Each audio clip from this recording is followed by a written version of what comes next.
Saudaraku, memang sangat sedih dan memedihkan apabila jadi orang buangan atau orang yang dibuang atau orang terbuang.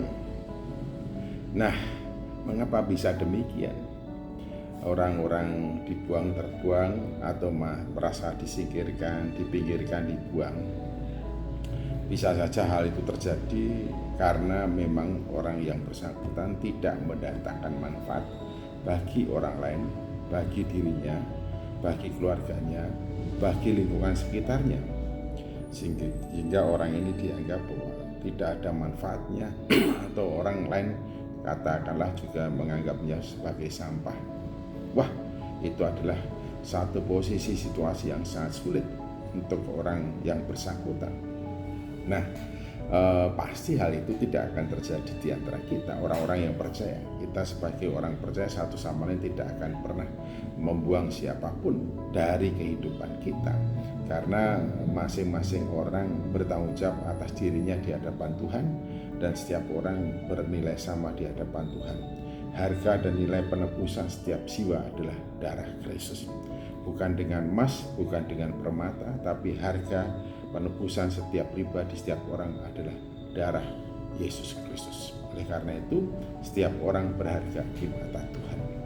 Namun bagaimana beri kehidupan kita sebagai orang percaya?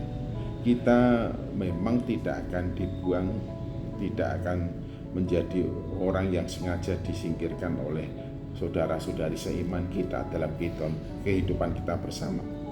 Tapi secara esensial, jikalau hidup kita tidak betul-betul mendatangkan kemanfaatan bagi diri kita sendiri, bagi keluarga kita, bagi sesama kita, bagi orang lain, maupun bagi lingkungan kita, maka sesungguhnya kita ini ada tetapi dianggap, atau ada tapi tidak ada.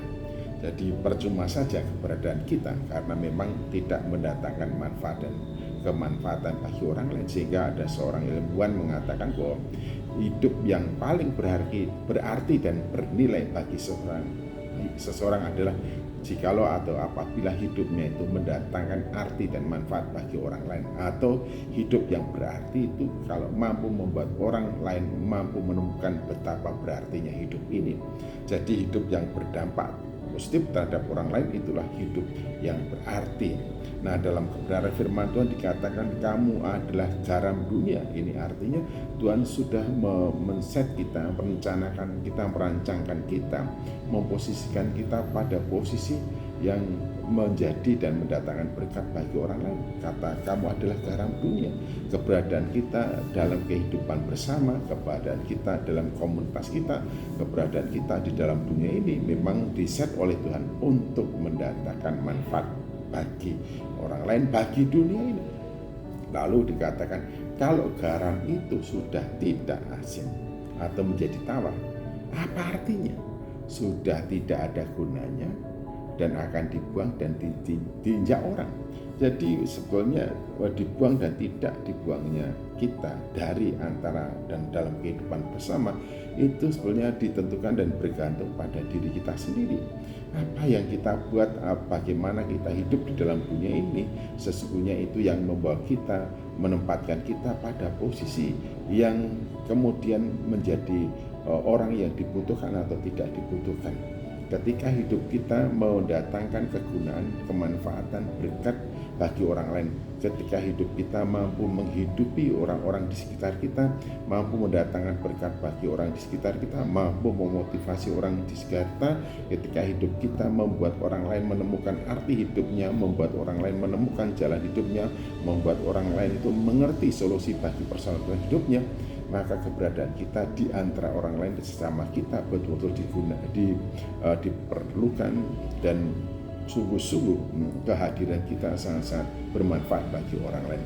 Nah, ketika kita pada posisi bernilai dan berharga bagi orang lain, maka kita tidak akan pernah dibuang dari komunitas kita, tidak akan pernah terbuang dari komunitas kita, kita tidak akan pernah dengan sengaja dibuang, atau bahkan kita sendiri tidak akan pernah merasa sebagai orang yang terbuang. Mengapa? Karena hidup yang mendatangkan manfaat dan kemanfaatan, berkat dan keberkatan bagi orang lain, adalah kehidupan yang berarti bagi kita. Kamu adalah garam dunia. Kalau garam menjadi tawar, sudah tidak ada gunanya, pasti akan dibuang dan diinjak orang. Hanya orang yang tidak berguna, yang tidak mendatangkan kemanfaatan akan menjadi seperti orang yang dibuang dan diinjak-injak oleh orang dan tidak ada artinya sama sekali. Jadikanlah hidupmu berarti dan jangan biarkanlah kamu menjadi orang buangan. Tuhan Yesus Kristus memberkati.